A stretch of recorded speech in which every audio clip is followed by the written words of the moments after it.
간밤 뉴욕 증시는 미국 추수감사절로 인해서 휴장했습니다.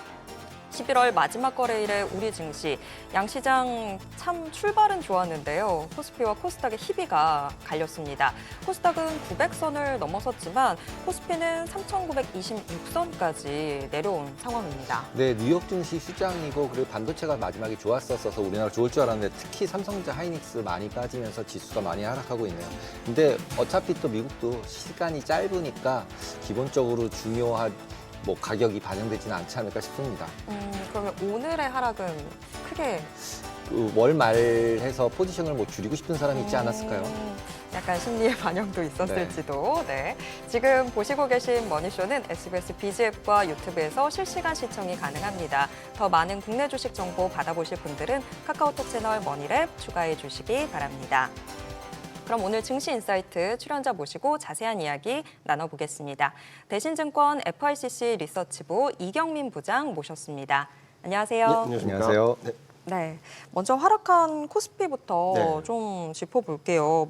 미증시 휴장으로 상승 재료가 좀 없었다고 치더라도 다른 아시아 증시 대비 유독 네. 코스피가 좀 많이 하락한 것 같은데 어떻게 봐야 될까요? 최근 몇 주 동안 금요일이 무슨 악령이 걸렸는지 모르겠지만 고정 이벤트처럼. 네, 금요일마다 급락을 하는 모습들을 반복하고 있는데요. 일단은 어제 금통위의 여파가 좀 있다고 생각하고 있습니다. 금통위에서 다소 매파적인 스탠스가 보여지면서 채권 금리가 급등을 했고 그로 인해서 좀 시장이 불안정했죠. 그리고 또 하나는 오늘 장 초반부터 원달러율이 좀 반등을 하면서 외국인 매물이 출회되기 시작했는데 수출주, 그러니까 반도체 그리고 성장주, 2차 전지, 인터넷 그동안 좀 반등을 이끌었다는 반도체와 2차 전지 그리고 성장주로 대표되는 업종들이 좀 급락을 하면서 좀 낙폭을 키워가고 있다라고 생각하고 있습니다. 외국인 수급이 굉장히 취약한 모습들을 보여주고 있습니다. 국내 수급이 탄탄하지 못하다 보니까 외국인 매도에 일희일비하는 모습들을 보여주고 있는데 여러 가지 이벤트들이 남아있는 상황에서 좀 경계감도 들어와 있다라고 보고 있어서 아마 이번 주, 다음 주까지는 좀 불안정한 흐름들이 나타난다 하더라도 추세적인 하락이라기보다는 좀 바닥을 잡아가는 과정이 막바지에 달하지 않았나라는 생각을 하고 있습니다. JP모건 같은 경우는 한국 증시는 아직도 네. 저평가다 상대적으로 네. 이렇게 얘기하면서 계속 이제 퍼도 낮고 네. PBR도 낮다라고 얘기하는데 이제 내년 전체적으로 볼 때는 리레이팅이 가능할까요? 일단은 리레이팅이라기보다는 저평가가 좀 완화되기 시작했다라고 생각하고 있습니다. 1차, 2차 상법 개정은 이미 통과를 했고요. 3차 상법 개정도 지금 의회에 발의가 된 상황이죠. 이렇게 본다면은 워낙 저평가돼 있는 코스피의 정상적인 흐름들, 그러니까 워낙 EPS가 많이 올라서 지금 12개월 선행 PER이 10배 초반이거든요. 380을 넘었습니다, EPS가. 그러면은 10배 밑으로 간다라고 한다면 싸다라고 할 수 있는 구간으로 또 들어가는 거고. 그리고 PBR은 1.2배를 넘나들면서 2021년 고점을 근접했다. 2021년 고점에 도달했다라고 얘기를 많이 하시는데 그런데 글로벌 증시 대비로 본다면 굉장히 저평가되어 있습니다. 특히 현재 한국 ROE가 12개월 선행 ROE가 약 12% 정도 되거든요. 근데 11% 정도에 위치한 태국이나 중국이나 이런 나라들도 1.4배를 받고 있습니다. 그러니까 ROE 대비 너무 저평가돼 있다는 측면에서 지금 과거 평균으로 봤을 때는 PBR이 좀 비싸다라고도 생각하실 수 있겠지만 ROE와 PBR 레벨 그리고 글로벌 PBR과 비교해 봤을 때 굉장히 매력적인 수준이다라고 생각하고 있어서 저희 대신증권에서도 코스피가 3,800선대로 가거나 3,800 밑으로 내려가면 언더슈팅이 있다 하더라도 적극적으로 사야 되는 구간이다라는 말씀을 드리고 있습니다. 자, 그럼 어디까지 갈까? 제가 오늘까지도 연간 전망을 마무리하고 왔는데요. 저희가 좀 늦게 연간 전망을 냈지만 5,000선대 들어갈 수 있다라고 생각하고 있고 내년에는 좀 상단을 열어놓을 필요가 있다라고 생각하고 있습니다. 최근 시장 흐름들을 보게 되면 굉장히 좀 다이나믹했거든요. 8월 말만 하더라도 12개월 선행 EPS가 300포인트였습니다. 그러니까 PER 10배가 3,000이었다는 거죠. 딱 2달 만에 380 왔습니다. 3,800으로 800포인트가 올라온 거죠. EPS가 올라오는 것만큼 코스피 상승 여력은 커집니다. 그리고 미국 금리 인하 횟수, 그리고 한국 금리 인하 횟수에 따라서, 그리고 채권 금리가 얼마나 내려가는지에 따라서 시장 흐름들이 조금 더 밸류에이션 확장도 가능성이 있다라고 생각하거든요. 저희는 내년 2027년 이익 증가율만큼 EPS가 더 올라가고, 그리고 PER 12배만 반영을 하더라도 5,000선대 진입하니까 저희가 예상했던 것보다 이익 전망이 더 올라가거나 아니면은 PER이 더 확장되게 된다면 상단을 열어놓을 필요가 있다라는 말씀을 드리고 있어서 지금 좀 불안정한 흐름을 보인다 하더라도 좀 매수 기회다라고 생각하고 있습니다. 불과 한 달 전만 하더라도 금방 5천 갈 것 같았습니다. 그런데 지금은 좀 막 깨질 것 같잖아요. 그러니까 너무 탐욕은 좀 피하고 공포를 사자라는 말씀을 드리고 있어서 지금 불안해할 실수록 좀 더 매수 관점으로 접근하시는 게 향후 투자에 있어서 굉장히 유리하지 않을까라는 예상을 하고 있습니다. 지금 금리 말씀하셨는데 네. 금리가 내려가기 때문이라고 네. 말씀하셨는데 실제로 금리가 만약에 안 내려가면 어떻게 되는 거예요? 우리나라도 솔직히 금리 다 내려간다 그랬다가 지금 네, 맞습니다. 안 내려가서 지금 복잡해졌잖아요. 맞습니다. 근데 이제 미국에서도 이렇게 금리가 내려간다고 얘기를 하고 있고 한 3% 정도까지 내려간다고 얘기를 하지만 만약에 분위기가 바뀌어서 안 내려간다. 네. 그러면 어떻게 돼요? 그럼 상단은 좀 막힐 수 있다라고 상단이 생각하고 있습니다. 예, 만약에 금리 인하를 못한다라고 한다면 경기가 좋은 거거든요. 경기가 좋기 때문에 금리 인하를 못한다라고 한다면 EPS 상승만으로도 갈 수 있는 레벨은 5천이라고 생각하고 있습니다. PER 12배를 말씀드린 이유는 11월 초 코스피가 4,200을 넘나들었을 때가 PER 11.99배였습니다. 예, 그러니까 그 정도 레벨만 가도 내년 이익 증가만 감안하더라도 5,000센대는 진입한다. 그런데 여기서 이익이 더 올라간다거나 아니면은 PER 확장이 더 커지게 된다면 상단은 더 열어놓을 수 있겠다 정도로 말씀을 드릴 수 있을 것 같고요. 물론 금리 인하면 너무 좋죠. 그런데 그 금리 인하는 과정들에 대해서 어떤 해석을 할지도 좀 교란 요인이 될 수 있거든요. 그래서 저는 2026년 상반기까지는 조정은 매수다라는 말씀을 계속적으로 드리고 있습니다. 만에 하나 경기가 나빠져서 고용지표가 악화돼서 시장이 등락을 보일 수 있겠지만 그렇게 되면 정책은 더 강해지는 거거든요. 그렇게 본다면 아마 내년 상반기까지는 큰 무리 없는 상승 추세가 이어지지 않을까라는 예상을 하고 있습니다. 상승 추세가 이어지는 과정이라고 하면 네. 올해랑 똑같이 계속해서 반도체주가 중심으로 시장을 끌고 가는 걸까요? 다들 올해 반도체가 다 이끌어갔다라고 생각하시는 딱 2달 이끌어갔습니다. 9월, 10월 딱 2달 강세를 보였고 저희가 6월 초에 2025년 하반기 전망을 하면서 탑픽 투톱을 제시해달라고 하셔서 반도체하고 2차전지 말씀드렸거든요. 그때만 해도 많은 분들이 무슨 소리냐고 당황해 하셨습니다. 움직이지도 않고 주가도 약한 두 개 업종을 왜 추천을 하냐. 그랬는데 반전이 나왔다라는 거죠. 근데 저는 좀 이렇게 많이 올라온 종목들을 따라가야 되는 거에 대해서는 좀 고민을 하고 있어요. 그런데 다행히 최근 어느 정도 되돌림이 나오고 있어서 저는 반도체하고 2차 전지는 좀 매수 기회다라고 생각하고 있습니다. 이 두 업종을 보게 된다면 좀 단기적으로 많이 올라왔다라고는 하지만 올해 연간 수익률을 보면 2차 전지는 아직까지 상위권은 아닙니다. 네. 그리고 반도체도 중상위권에 위치해 있죠. 최상위권에는 여전히 조선, 방산, 기계, 원전 뭐 이런 업종들이 위치해 있습니다. 그러면은 내년은 어떻게 봐야 될까? 내년 실적이 되게 중요하다고 보고 있는데요. 25년 대비 26년 이익 증가율이 높은 것도 반도체하고 2차 전지고요. 그리고 이 기여도라고 하죠. 코스피 전체 이익이 늘어나는데 얼마나 비중을 차지하느냐를 본다 하더라도 1위가 반도체, 2위가 2차 전지고요. 두 업종 모두 다 25년보다 26년 기여도가 높아집니다. 두 개를 빼놓고 갈 수는 없다라고 생각하고 있어서 26년 시장이 흘러가는 데 있어서 시장의 중심에 서 있을 업종은 반도체하고 2차 전지다라는 말씀을 계속적으로 드리고 있습니다. 근데 2차 전지는 지금 뭐 리튬 가격 상승세 이야기도 계속 나오고 있고 네. 한데 주가 자체에서는 사실 반응이 미적지근하잖아요. 뭐 원자재 가격이 뭔가 주가에 반영되는데 시차가 있기 때문인 건지 아니면 이걸 어떻게 봐야 될까요? 많은 분들이 오해하시는 것이 2차 전지 못 오른다라고 하시는데요. 올해 저점 대비 2차 전지 지수만 놓고 보면 80%가 올랐다가 20% 조정받고 있는 상황이거든요.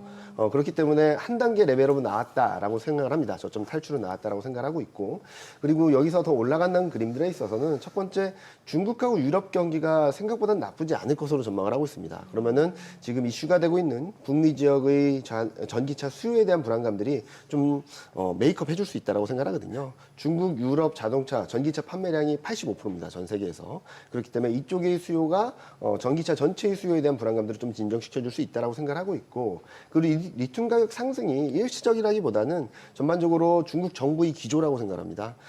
감산 기조를 이용하고 있거든요.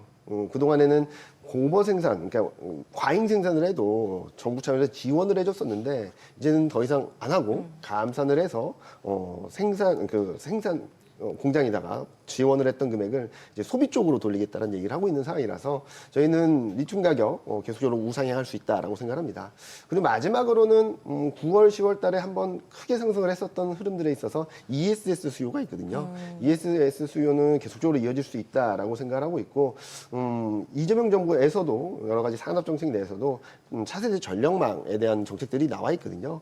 그렇게 된다면 아마 내년부터 이런 쪽에 예산이 배분되고 예산이 집행되는 과정에서 다시 한번 2차전지들이 주목받지 않을까라는 생각을 하고 있습니다. 조금 아까 이제 중국이나 유럽 경기도 지금보다는 좀 좋아질 것 네. 같다고 말씀하셨는데 실제로 지금 중국에서 왕커나 이런 부동산 국영회사임에도 불구하고 네. 지금 거의 부도에 가깝게 네. 이슈가 발생하고 있잖아요. 네. 이러면은 결국 부동산을 결국 못 태어나오지 않는 건가요? 중국 같은 경우? 저희도 태어나올 수 있는 뭔가의 근거는 뭘까요? 그거에 대해서도 저희도 고민을 하고 있습니다. 그런데 중국 정부 차원에서 지금 의도를 하는 것은 부동산 투자에서 살리겠다는 절대 아닙니다.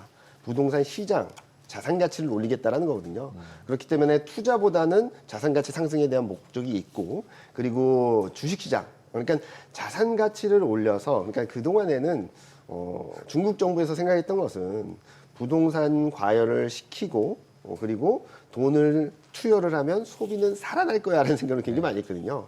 근데 안 먹혔습니다, 몇 년 동안. 소비가 살아나지 않은 거죠. 네, 안 났죠. 근데 2024년 하반기부터 스탠스를 완전히 바꿨습니다. 그때 3대 은행장이 나와서 했던 말이 뭐냐면 저도 그때가 되게 너무 충격적이었는데 주식시장 살리겠다. 부동산 시장 살리겠다라는 목표를 가지고 3대 은행장이 나왔던 거죠. 우리나라로 치면 하는 총재가 나와가지고 주식 끌어올리겠습니다. 부동산 끌어올리겠습니다라고 한 거랑 똑같은 거거든요. 그러니까 이제부터는 부의 효과라는 것들을 얘기를 하고 있습니다. 그런데 그 과정에서 지금 제조업에서는 감산을 하는 것처럼 부동산 투자 기업이라든지 이런 것들에 대해서는 크게 신경을 쓰지 않은 것 같습니다. 돈을 돌려서 금리를 인하해서 지준율 인하해서 부동산 시장 자산 가치를 올리겠다는 게 목적이거든요. 그래서 부동산 시장은 그런 것들이 여러 가지 기업들이 대형 부동산 기업들이 흔들리게 된다면 심리적으로는 흔들릴 수 있겠지만 그동안 금리 인하를 계속해 왔고 그리고 그 과정에서 부동산과 주식시장 자산 가치를 올리기 위한 정책들을 공개하고 있는 상황에서라면 아마 부의 효과들을 조금 더 보여줄 수 있다고 생각하고 있고요. 또 하나는 올해는 중국에서 2구 한신이라는 정책에 3천억 위안을 쏟아부었습니다. 그게 역대 최대였고 GDP 대비 비중을 본다 하더라도 금융위기 때 버금가는 수준이었거든요. 그보다 더 많이 할 수 있지 않을까라는 생각을 하고 있어서 부의 효과 플러스 대규모 이관신, 소비보조금 이런 정책들이 부동산 중국 내수 경기를 조금 더 올릴 수 있는 그림을 만들어주지 않을까라는 예상을 하고 있습니다. 앞서서 코스피 상승 여력 네. 여전히 더 긍정적으로 보셨잖아요. 근데 코스닥은 어떨지도 궁금해요. 오늘은 사실 좀 평소에 우리가 봐왔던 코스닥 움직임이 지금 정반대죠. 정반대가 네, 됐잖아요. 지금 뭐 증권사들에서도 내년 코스닥 1100 이야기하기도 하는 상황인데 네. 어떻게 보실까요? 뭐 저희도 10월, 11월 가면서 계속적으로 코스닥 사야 된다는 말씀드리고 있습니다. 흔들리면 더 사야지 지금에서는 빠질 일은 없다라고 생각합니다. 많은 분들이 얘기를 하시죠. 코스닥 지금 코스피 대비 괴리율이 역사적 최저다. 그러니까 너무 싸다. 코스피 대비 그렇게 하는 건 맞는데 코스닥도 한 30% 올라왔습니다. 나름 올라왔는데 코스피가 너무 많이 올라온 거죠. 그런 상황에서 그럼 코스피는 잘 갔는데 코스닥은 왜 못 갔냐? 첫 번째로는 이익에 대한 신뢰도가 낮았습니다. 코스피 같은 경우는 24년 1월 이익 대비 지금 거의 한 7, 80%가 올라와 있거든요. 이익 전망 자체가. 근데 코스닥은 24년 1월 12개월 선행 EPS를 못 넘고 있습니다. 그래서 코스피는 PER이 10배. 그러니까 코스피가 3,900을 넘나들고 있는 상황에서도 PER 10배 초반인데 코스닥은 여전히 22배죠. 네, 굉장히 높은 수준입니다. 그러다 보니까 가격은 싼데 선뜻 싸다라고 말할 수 없는 상황이 벌어졌었는데 12개월 선행 EPS다 보니까 27년 이익을 보면은 코스피는 12%대 이익 증가가 예상되는데 코스닥은 26%대 이익 증가가 예상됩니다. 그러면 앞으로 12개월 선행 EPS는 코스피보다는 코스닥이 좀 더 올라갈 수 있다는 그림이 만들어지고 있고 또 하나는 매년 1월, 2월, 3월은 코스닥이 강했습니다. 특히 1월, 2월 달에는 코스피가 어떤 모습을 보이든 코스닥은 상승하는 경우가 굉장히 많았거든요. 그 이유는 연말 대주주 양도소득세를 피하기 위한 수급 여건도 있었지만 제가 주목하는 부분은 산업정책입니다. 매년 연말에 예산이 확정되고 연초부터 이제 예산이 집행되겠죠. 예산이 집행되면 관련 산업들의 자금이 집행이 되고 그런 것들이 활력을 줄 수 있다고 생각하거든요. 그런데 올해 이재명 정부의 재정은 굉장히 크게 증가합니다. 전년 대비 8.1%가 증가하고 전체 예산이 728조인데 그 중에서 증가율이 가장 큰 게 R&D 예산입니다. R&D 예산이 전년 대비 14.9%가 증가하고요. 그 예산 규모는 사상 최대입니다. 그리고 산업정책 예산 또한 13.7%가 증가합니다. 이 또한 어마어마한 규모인데 이 또한 역사적 최대 정책 규모를 가져가게 됩니다. 그런 것들로 인해서 저는 두 가지 포인트가 있었다라고 생각하는데요. 첫 번째는 11월 4일입니다. 11월 4일도 한번 보시면은 코스피가 100포인트 넘게 빠졌는데 코스닥은 올랐습니다. 그때 뭐가 있었냐? 이재명 대통령이 시정연설이 있었거든요. 국회에 가서 예산에 대한 설명을 하고 거기에 대해서 좀 동의를 구하는 과정이 있었는데 국회에서 예산 설명을 할 때 첫 번째로 발언했던 게 AI였고요. R&D, 투자, 성장을 계속적으로 강조를 했습니다. 그러면서 코스닥이 움직였고 오늘 같은 경우는 뭐 코스피가 많이 빠지긴 했지만 코스닥 반등의 이유는 여러 가지 펀드 조성이라든지 세제 혜택이라든지 이런 정책들이 들어오고 있거든요. 자, 이런 것들이 기대감들이 좀 의해서 반등은 나오고 있는데 아마도 내년 초부터는 그런 것들이 집행되면서 저는 좀 더 업사이드를 보여주지 않을까라는 생각을 하고 있고 1월, 2월 달에는 코스피 대비 아웃퍼폼을 할 수 있다고 생각하고 있어서 코스닥 지수 투자는 충분히 매력적이다라는 말씀드리고 싶습니다. 조금 아까 이제 AI 말씀하셨는데 네. 미국에서 어쨌든 AI 거품론이 계속 나오고 있잖아요. 네. 그러다 보니까 이제 우리도 영향을 받는다라고 하다가 우린 반도체라 괜찮아. 뭐 이렇게 분위기를 흘러가게 만들어 보려고 애를 썼는데 지금 오늘은 이제 하락을 했는데 실제로 AI 관련해서는 어떻게 보세요? 지금 내년에 금리 인하를 하면은 그래도 좀 괜찮을 것 같지만 네. 금리가 좀 지지부지하다. 그러면 AI 주식들도 힘들지 않은가요? 일단은 뭐 요즘 버블론이 굉장히 많죠. 네. 버블론이 굉장히 많고 최근 그동안의 버블론은 비싸다, 부담스럽다라는 걸 넘어서 지금은 자금 여력이 없다. 아니면은 여러 가지 문제가 있다. 자금 쪽으로. 그리고 회계 쪽으로도 문제가 있다. 네. 이걸 깊이 들어가면서 좀 벗어나기 좀 어려운 한 상황이다라고 생각을 하고 있는데 저희가 예상하기로는 지금 회사채 발행이나 여러 가지 이슈들은 돈을 많이 벌면 해결된다라고 생각하고 있습니다. 네. 28년까지 이익이 큰 폭으로 증가하는 상황에서 돈을 못 갚는다? 그런 상황은 벌어지지 않을 거라고 생각하고 있고요. 그리고 금리 인하를 못하는 이유가 경기가 좋고 성장을 하고 있다라는 의미가 되게 된다면 큰 문제는 없을 거라고 생각합니다. 문제는 경기가 꺾였고 기업이익이 부담스럽고 그러니까 추가 상승, 추가 이익 증가가 어려운 상황에서 금리가 올라가면 문제가 되겠죠. 저희가 생각하는 것은 그건 좀 부담스럽다라고 생각하고 있는데 그 또한 버블이 터지는 트리거일지는 모르겠습니다. 무슨 말씀을 드리냐면 버블이 터진다 하면서 안 터진 경우도 많았고 특히 중국이 그랬고요. 그리고 과거 버블이 붕괴되는 과정들을 보게 된다면 어마어마한 오버슈팅이 나온 다음에 붕괴가 된 경우가 많았거든요. 지금은 그 정도는 아니라고 생각합니다. 저희는 버블이 아직 아니다라고 보고 있는데 만에 하나 AI 버블이라 하더라도 지금은 버블 붕괴를 걱정하고 피해야 될 때가 아니라 지금은 좀 더 적극적으로 좀 비중 확대 기회로 삼자라는 말씀을 드리고 싶습니다. 그 과정에서 지금 계속 얘기 나오는 게 어쨌거나 HBM은 누구든 다 쓰니까 삼성전자든 SK하이닉스든 다 괜찮다 뭐 이런 이야기도 나오긴 하는데 근데 내년 이미 SK하이닉스는 HBM 뭐 완판했다 네. 이야기가 나오고 있는 상황이라서 그럼 어쩔 수 없이 최고의 승자는 삼성전자가 되는 건가 이 생각도 들더라고요. 저희도 그 부분은 굉장히 고민 많이 하고 있는데요. 아마 내년 1월 말 2월 초에 좀 어느 정도 가이드라인이 나오지 않을까라는 생각을 하고 있습니다. 무슨 말씀을 드리냐면 지금 이익에 대한 부분들은 맥스, 그러니까 내년 이익에 대한 전망은 올 때까지 다 왔다라는 것들이 굉장히 많습니다. 그렇기 때문에 주가도 더 추가적으로 못 가고 또 닉스가 좀 더 흔들리는 모습들을 보이거나 덜 올라가는 모습들을 보여주고 있고요. 그렇게 본다면은 내년 1월 말 2월 초에 4분기 실적 컨퍼런스를 하고 26년 이익 가이던스를 얼마나 주는지가 중요하다고 생각합니다. 지금 상단이라고 생각하는 영업이익보다 더 높은 가이던스를 주게 된다면 아마 주가 레벨은 한 번 더 올라갈 수 있는 큰 흐름이 만들어질 수 있다고 생각하고 있고요. 전반적인 흐름을 봤을 때는 저희는 성장은 하고 있는데 여기가 한계점이냐라는 부분들에 대한 논란은 계속 있거든요. 그런 측면에서 말씀드리면 저희는 전자가 좀 더 매력적이라고는 보고는 있죠. 그리고 또 하나는 주주 친화 정책입니다. 주주 친화 정책적인 측면에서도 삼성 그룹 차원에서의 여러 가지 뭐 자사주 매입이라든지 소각 그리고 배당 확대 이런 것들이 들어올 수 있어서 저희는 뭐 큰 차이는 없겠지만 전자에 대한 매력도가 좀 더 높다라는 말씀드리고 있고 제가 요즘 찜찜하게 바라보는 것은 외국인 수급입니다. 최근 외국인이 코스피를 많이 판다라고 하는데 대부분 하이닉스입니다.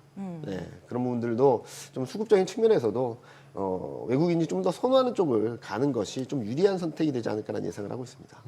2차 전지 아까 전에 리튬 가격 얘기했는데 네. 실질적으로 6월 저점 대비해서 57% 정도 상승을 맞습니다. 했다라고 보이는데 네. 이런 상황에서 이제 조정을 어느 정도 거쳤을 때 매수를 해야 되면 주도주를 어느 쪽을 고려를 해야 되는 건가요? 2차전지 내에서. 네, 2차전지 내에서는. 2차전지 내에서는 소재주입니다. 소재주. 저희가 생각하는 것은 소재주라고 생각합니다. 뭐 2차전지가 같이 움직일 때는 같이 움직일 수 있겠지만 리튬 가격 상승으로 인한 상승은 뭐 소재주가 좀 더 올라갈 수 있겠죠. 그래서 ESS에 대한 수요 기대감들 그리고 뭐 여러 가지를 종합적으로 고려했을 때 저희는 2차전지 소재주 쪽들이 조금 더 매력적이다라고 생각하고 있고요. 그렇게 보는 이유 중에 하나는 뭐 많은 분들은 아시겠지만 유동성 사이클에 있어서 레이트 사이클에 들어오는 것은 원자재입니다. 그래서 저희는 대신증권에서는 내년 하반기쯤에 유가가 갑자기 급등을 한다? 그러면은 주식은 조금 조심해야 될 때다라는 말씀드리고 있거든요. 그럼 레이트 사이클에서 수혜를 받을 수 있는 게 원자재 쪽이다 보니까 거기에다가 감산이라는 이슈가 있다 보니까 저희는 리튬 가격 상승세는 뭐 쉽게 꺾이진 않을 거다라는 말씀 많이 드리고 있습니다. 지금 원자재 말씀하셨는데 실제로 원자재 같은 경우 인플레이션 우려가 있고 네. 대부분 다 이제 돈이 계속 이렇게 풀리고 네, 있으니까 맞습니다. 아까도 말씀하신 것처럼 그럼 원자재는 무조건 다 올라가는 거 아닌가 이런 느낌에 네. 이거 원유만 트럼프가 못 올라가게 해서 못 올라가는 거 아닌가 맞습니다. 뭐 이렇게 보는데 그건 어떻게 뭐 투자 전략을 세워야 돼요? 일단은 저희는 원유는 내년 하반기쯤 좀 조심하자라는 말씀을 드리고 있습니다. 왜 내년 하반기냐면은 11월 트럼프 중간 선거가 있지 않습니까? 거기서 어느 정도 아웃라인이 나오게 된다면 사우디라든지 중동 오펙 플러스에 의해서 그동안의 감산 기조는 조금 약해질 수 있다라고 생각하고 있고요. 수요 공급 측면에서 지금 공급을 확대하면서 수요가 어느 정도 올라와도 메이크업을 해주는 상황인데 만약에 공급 확대가 꺾인다라고 한다면 거기다가 내년에는 뭐 금리 인하하고 하면서 내년 하반기에는 미국 경기도 좀 올라올 수 있거든요. 미국 경기 업사이클이 나오게 된다라고 한다면 유가에 대한 불확실성이 굉장히 커질 수 있다라고 생각합니다. 그래서 저희는 대신증권에서는 내년은 좀 상반기는 좀 적극적으로 투자를 하고 지금 11월, 12월에 흔들릴 때 잘 모아가시면 내년 상반기에는 큰 수익을 얻으실 수 있는데 하반기엔 고민할 게 너무 많다라는 생각을 하고 있습니다. 유가가 올라오든지 그로 인해서 인플레이션, 물가가 어떻게 움직이는지 그로 인해서 신임 연준 의장이 5월 달에 취임을 하는데 6월 FMC에서 어떤 스탠스를 보여줄지 그리고 8월 잭슨 미팅에서 향후 통화 정책의 방향성을 어떻게 보여줄지 이런 것들을 확인하면서 좀 경계감을 갖고 대응하는 게 내년 하반기가 되지 않을까라는 예상을 하고 있습니다. 비트코인 이야기도 좀 해볼까요? 비트코인 간신히 뭐 9만 달러 선 회복하기는 했는데 네. 전망은 또 부정적인 전망들도 있긴 있더라고요. 뭐 7만 달러 선까지도 네. 갈 수도 있다 이런 이야기들이 있어서 지금 나온 게 좀 일시적인 반등에 그치는 건지 아니면 정말 추세를 돌린 건지 뭐 어떻게 봐야 될까요? 뭐 유동성이 확대되는 과정에서는 비트코인도 일시적으로 조정을 받을 수 있어도 추세 하락은 아니라고 생각하고 있습니다. 뭐 지금은 금리 인하 기대가 좀 후퇴하면서 시장이 흔들리고 비트코인 가격이 흔들리는데 잘 생각을 해보시면은 지금 시장을 흔들고 10월까지는 에브리싱 랠리라고 했던 상황들을 뒤집어 버린 것은 금리 인하에 대한 좀 걱정이거든요. 그리고 또 하나는 단기 유동성이 좀 말랐다는 부분들이고, 근데 이것들이 좀 풀릴 거라고 생각하고 있습니다. 미국 연준도 뭐 금리 인하 사이클에 대해서 성급하게 닫을 여지는 없다라고 생각을 하고 있고, 금리 인하 사이클은 계속적으로 강조를 할 거라고 생각합니다. 그리고 단기 유동성이 메말랐던 것들은 12월 1일부터 QT를 중단한다는 것. 그리고 지금 뭐 여러 가지 유동성 창구에서 월말 때마다 좀 유동성이 메말라가는 모습들을 보여줬는데 그런 흐름들이 풀리고 그리고 12월 1일부터 QT를 중단하게 된다면 일단 유동성 상황은 좀 완화될 수 있다고 생각합니다. 여기에 내년 금리 인하를 얼마나 열어줄지가 12월 11일 새벽 FMC에서 결정될 텐데 그때 연준의 스탠스에 따라서 올라갈지 말지가 결정되겠지만 저희는 금리 인하 사이클은 여전히 유효하다는 판단을 하고 있기 때문에 업사이드를 좀 더 높게 볼 가격대까지 와 있다라고 생각하고 있습니다. 최근에 이제 올해 제일 핫했던 게 금이었잖아요. 네. 최근 들어서 좀 조용하지만 네. 실제로 금 같은 경우는 뭐 리프라이싱, 그다음에 무슨 뭐 중국의 매수 이런 것 때문에 계속 상승을 했는데 네. 4천에서 이제 왔다 갔다 하고 네. 있는 상황인데 금도 투자 비중을 어느 정도 가져가야 되나요? 저희는 금 투자 비중은 좀 줄이는 게 맞지 않을까? 그러니까 줄인다. 많이 가져가셨던 분들은 좀 줄이시고 포트폴리오 차원에서 없으신 분들은 사셔도 매력적이다라고는 말씀드리고 있습니다. 금 가격 같은 경우는 우상향을 할 거라고는 보고 있습니다. 그런데 최근 나타났던 일어났던 어마어마한 급등세는 좀 일단락되지 않을까라는 생각을 하고 있거든요. 최근 금 가격이 강하게 올랐던 이유는 경기보다는 유동성의 힘이 굉장히 컸다라고 생각합니다. 경기는 아직까지 불안정한데 돈이 많이 풀릴 거야라는 기대. 9월, 10월 연속 금리 인하했고 12월 달에 당연히 할 거고 이런 그림들이 나왔던 거죠. 그런데 최근 금리 인하 기대가 좀 흔들리면서 좀 쉬어가고는 있지만 유동성이 계속적으로 풀리는 건 맞다라고 생각하고 있고 다만 여기서 고려해야 될 것은 내년 1분기를 지나면서 미국도 경기가 턴어라운드 하게 된다면 안전자산으로 말해줄 수 있는 금을 계속적으로 살까라는 부분들을 고민하는 거죠. 그리고 금 같은 경우는 그럼에도 불구하고 우상향할 수 있다고 말씀드린 이유는 안전자산이 없어졌습니다. 예. 옛날에는 금, 은, 달러, 달러, 엔화, 유로화 이 정도로 했었는데 유로와 엔화는 탈락을 했고 은 같은 경우도 최근 산업 수요 때문에 전통적인 안전자산으로 보기는 어렵겠죠. 그러다 보니까 달러, 금 두 가지 안에서 선택을 하다 보니까 달러가 약세를 보일 때 금이 계속적으로 올라가는 모습들을 보여주고 있는데 저희는 금 가격 우상향 흐름들은 보여줄 수 있겠지만 상승 탄력이나 수익률적인 측면에서는 올해보다는 좀 우선순위가 좀 떨어질 수 있다 정도로 평가를 하고 있습니다. 지금 부장님 말씀을 결국에 종합해 보면 내년에 증시에서 기대해 볼 수 있는 부분은 유동성 그리고 혹시라도 주의해야 되는 부분은 뭐 정치적인 이벤트 이렇게 정리를 해볼 수 있는 걸까요? 정치적인 이벤트보다는 물가라고 생각하고 물가? 있습니다. 가장 큰 리스크는 물가입니다. 많은 분들이 지금 증시가 왜 조정받냐, 왜 올랐냐 따져본다면 정책에 대한 기대거든요. 그래서 정책에 대한 기대, 특히 통화 정책을 무너뜨리거나 꺾어버릴 수 있는 변수는 물가라고 생각하고 있어서 저희는 상반기 중에는 물가 부담은 제한적이다. 다만 하반기에는 유가 변화에 따라서 그리고 미국 경기가 업사이드를 보여주는 그림에 따라서 물가 상반함이 커질 수 있기 때문에 그 부분들을 좀 조심하자라는 말씀을 드리고 근데 있습니다. 물가 말씀하시면은 결과론적으로 보면 유동성이 풀리는데 물가가 안 오를 수 없는 거 아닌가요? 네, 맞습니다. 네, 그러니까 물가 무조건 오르는 걸로 그러면 정의를 해버리면 네. 실질적으로는 이게 시기인지가 언제인지 모르지만 네. 굉장히 그 시기에 굉장히 급락을 할 수도 있다. AI 버블 뭐 이런 게 합쳐지면서. 네, 네. 그러면은 하락하면 얼마나 빠질 것 같으세요? 조정이? 저희는 아직까지 모르겠다라고 말씀드리고 있고요. 그렇죠. 예, 왜 그러냐면은 물가 레벨 그리고 연준이 통화 정책 스탠스에 따라서 얼마든지 변할 수 있습니다. 만약에 물가가 완만하게 오른다, 그러니까 내년 11월에 중간 선거가 있다 보니까 물가를 억누르는 최근 트럼프 행보를 보면은 물가에 굉장히 신경 씁니다. 커피 가격이 많이 올랐다 그러면은 커피 관세 떨어뜨려 줍니다. 네, 뭐가 많이 올랐다 그러면 관세 없애버립니다. 이런 식으로 관리를 하고 있기 때문에 저희는 내년 11월까지는 물가가 크게 안 오를 거라고는 생각하고 있습니다. 그런데 그 이유가 좀 불안한 거죠. 누르는 만큼 그 튀어오르는 힘이 셀 테니까요. 근데 이 흐름들이 완만하게 올라서 연준의 스탠스가 그래도 금리 인하는 할 건데 좀 기다려보자라는 스탠스라면 시장이 조정은 크지 않을 거라고 크지 생각하고 않을 거다. 있고요. 만에 하나 올해 말이든 내년 초나 아니면 내년이든 물가가 급격하게 상승을 하게 된다면 부작용에 대한 문제들이 나오겠죠. 연준의 스탠스도 언제까지 완화적으로 갈 수 없을 것이고 그래서 저희는 물가 레벨 플러스 연준의 스탠스 변화가 중요하다고 생각합니다. 어떻게든 뭐 끌고 가게 된다면 좀 버티는 힘을 만들어줄 수 있겠지만 갑작스럽게 금리 인상 사이클로 전환이 되게 된다면 좀 큰 낙폭을 좀 경계해야 될 때다라고 생각하고 있는데 올해 상반기까지 그 가능성 높지 않다라는 판단을 하고 있습니다. 오늘 밤 미증시는 어떻게 될까요? 이제 조기 폐장하잖아요, 오후 네. 1시에. 네, 어떤 식의 흐름이 나올까요? 뭐 일단 눈치 보기라고 생각하고 있습니다. 계속적으로 눈치 볼 수밖에 없고요. 그리고 또 하나 말씀드리면은 지금 또 12월 달 금리 인하 확률이 거의 90%에 육박하고 있거든요. 그럼 100%를 갈까? 좀 고민스럽습니다. 그러니까 금리 인하 기대가 너무 변동성이 큰 상황이라서 어떻게 섣부르게 예단하기는 어렵겠지만 지금 금리 인하 기대가 90%라면은 100%로 가는 과정에서 업사이드가 더 클까? 아니면은 또 어떤 변수가 나와서 금리 인하 기대를 꺼뜨리게 된다면 변동성이 커질 가능성이 높지 않을까라는 생각을 하고 있어서 아직까지는 쫙 상승이다라고 해서 배팅을 하기보다는 조금 기다리시면서 등락을 좀 활용하시면서 매집한다라는 생각, 그러니까 변동성이 있다면 좀 모아간다는 생각으로 접근을 하시는 게 아마 이번 주 다음 주까지는 조금 더 나은 전략이 되지 않을까라는 생각을 하고 있습니다.